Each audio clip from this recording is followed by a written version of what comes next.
Hello viewers, welcome to my channel. என் பயணம் உங்களுடன். இன்றைக்கி சூப்பரான ஒரு ஸ்பாஞ்ச் தோசை எப்படி பண்ணுறதுன்னு பார்ப்போம். இந்த தோசை பண்ணுறதுக்கு உளுந்து சேர்த்த வேண்டிய அவசியமே இல்லைங்க. இந்த ரெசிபி பண்ணுறதுக்கு ஒரு கப் அளவுக்கு பச்சரிசி எடுத்துக்கலாம். அதே கப்பில் அரை கப் அளவுக்கு அவல் எடுத்துக்கலாம். நான் வந்து கெட்டி அவல், வெள்ளை அவல் தான் எடுக்கிறேன். லேஸ் அவல் கூட நீங்கள் எடுக்கலாம், சிகப்பவல் கூட எடுக்கலாம். இது கூடவே 2 ஸ்பூன் அளவுக்கு வெந்தயம் எடுத்திருக்கேன். நம்ம எந்த பெரிய கப்பாக இருந்ததுன்னா ஓரளவுக்கு பெரிய ஸ்பூன் எடுத்துக்கலாம். சின்ன கப்பாக இருந்ததுன்னா சின்ன ஸ்பூனில் 2 ஸ்பூன் எடுத்தால் போதும். இதை வந்து ஒரு 2-3 தடவை நல்லா கழுவி எடுத்துட்டு நம்ம வந்து ஒரு 3லேருந்து 4 மணி நேரம் ஊற வச்சிடலாம். நல்லா ஊறினதுக்கப்புறமா கிரைண்டரில் அரைச்சி எடுத்துக்கலாம். தேவைப்பட்டால் மிக்சியில் கூட அரைச்சிக்கலாம் கம்மியாக இருந்தால்.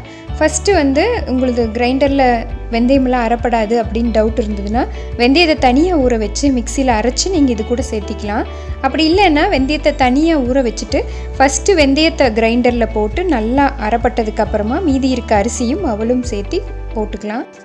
இந்த மாதிரி நல்லா வந்து அதை அரைப்படும் போது கலந்து விட்டு தண்ணி விட்டு அரைச்சிக்கலாம். ஏன்னா கிரைண்டரில் அந்த வெந்தயம் இதெல்லாமே அங்கங்கே சிக்கிக்கிறதுக்கு வாய்ப்பு இருக்குது இல்லையா. கலந்து விட்டு தண்ணி தெளித்து அரைச்சி எடுத்துக்கலாம். நைஸாக வந்து மாவானதும் அப்படியே அதையே வேற ஒரு பாத்திரத்துக்கு மாற்றி ஒரு 6லேருந்து 7 மணி நேரம் வரைக்கும் புளிக்க வச்சுக்கலாம். ஓவர் நைட்டு வைக்கலாம், இல்லைன்னா நீங்கள் பகலில் கூட புளிக்க வச்சு எடுத்துக்கலாம். ரொம்ப வெயிலாக இருந்தால் கொஞ்சம் நேரம் வெளியே வச்சு புளிக்க வச்சா போதும். இப்போ இந்த மாவு நல்லா புளிச்சிருச்சு.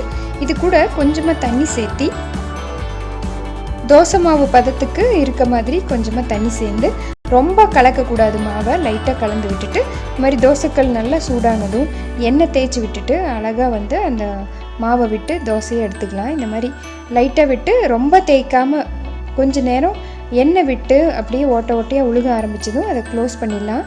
ஒரு 2-3 நிமிஷத்துலேயே நல்லா வந்து இது குக் ஆகிடுச்சு. அவ்வளோதான், மெதுன்னு பஞ்சு மாதிரி நம்மளோட ஸ்பாஞ்ச் தோசை வந்து ரெடி ஆகிடுச்சு. இந்த தோசை வந்து தக்காளி குருமா, கார சட்னி, வெறும் சர்க்கரையும் பாலும் போட்டு சாப்பிட்டா ரொம்ப அருமையாக இருக்குங்க. நம்ம ஆப்பம் செய்கிறதுக்கு பதிலாக இந்த மாதிரி அப்பப்போ சேர்த்திக்கலாம். வெந்தயம் இருக்கனால ரொம்ப குளிர்ச்சியும் கூட தான். ஸோ கண்டிப்பாக இந்த ரெசிபி வந்து ஒரு ஹெல்த்தியான ரெசிபிங்கிறதுல சந்தேகமே இல்லை.